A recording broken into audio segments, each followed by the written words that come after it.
আসসালামু আলাইকুম। আজকে লাউ দিয়ে ইলিশ মাছ রান্না করে দেখাবো। চলুন দেখে নেওয়া যাক কীভাবে রান্নাটা করি আমি। এখানে প্যানে পরিমাণ মতো তেল দিয়ে একটি পেঁয়াজ কুচি, কয়েকটা কাঁচামরিচ মাঝখান থেকে ফালি করে দিয়ে দিলাম। এগুলো হালকা ব্রাউন করে ভেজে নিয়ে 1.5 টেবিল চামচ পরিমাণ হলুদের গুঁড়া, 2 টেবিল চামচ পরিমাণ মরিচের গুঁড়া, 1.5 টেবিল চামচ পরিমাণ ধনিয়ার গুঁড়া দিয়ে স্বাদমতো লবণ দিয়ে দিলাম। এখন কয়েক সেকেন্ডের মতো ভেজে নিয়ে কিছুটা পানি দিয়ে দিব। ইলিশ মাছটা আজকে কষিয়ে নিব, প্রথমে কষিয়ে রান্না করব, তাই একটু পানি বেশি দিয়ে দিলাম। আগে থেকে মাছটাকে ভালোভাবে কেটে ধুয়ে পরিষ্কার করে নিয়েছি। এখন এক এক করে সবগুলো মাছ দিয়ে দিব।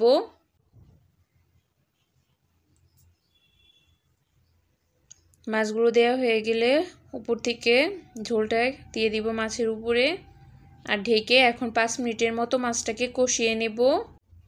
আজকে আমি সম্পূর্ণ রান্নাটা আমরা কিভাবে রান্না করি আমার রেসিপিতে শেয়ার করলাম। আশা করছি আপনাদের ভালো লাগবে। আপনারা এইভাবে বাসায় ট্রাই করে দেখতে পারেন। এটা অসাধারণ টেস্টি হয় খেতে, খুবই সহজ একটি রেসিপি। এখন মাছগুলো এক এক করে উঠিয়ে নেব।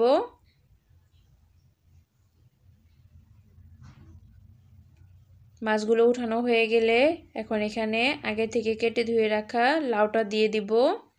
লাউগুলোকে আমি এইভাবে কেটে নিয়েছি, আপনারা আপনাদের পছন্দের যে কোনো শেপে কেটে নিতে পারেন। এখানে আমি ছোট সাইজের একটি লাউ নিয়েছি। লাউগুলোকে এখন মশলার সাথে ভালোভাবে মিশিয়ে নেব। মিশানো হয়ে গেলে ঢেকে আরও 5 মিনিটের মতো কষিয়ে নেব।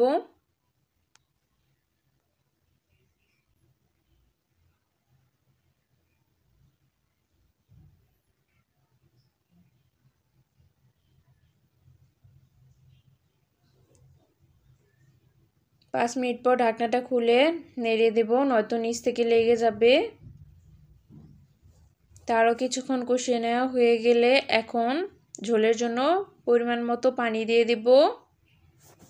এখানে আমি 2 কাপের মতো পানি দিয়ে দিলাম। ঝোলের বলক চলে আসার আগ পর্যন্ত অপেক্ষা করব ঢেকে দিয়ে। ঝোলের বলক চলে আসলে এখন এক এক করে সব মাছ দিয়ে দিব।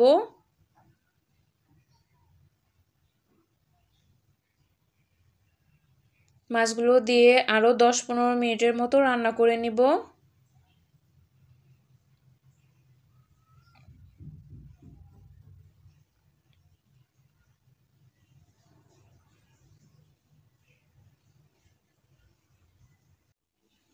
এখন রান্নাটা হয়ে গেছে, গ্যাসটা অফ করে দেব। আপনারা এভাবে বাসায় ট্রাই করে দেখতে পারেন, অসাধারণ টেস্টি হয়ে এটা খেতে। আশা করছি আপনাদেরও ভালো লাগবে।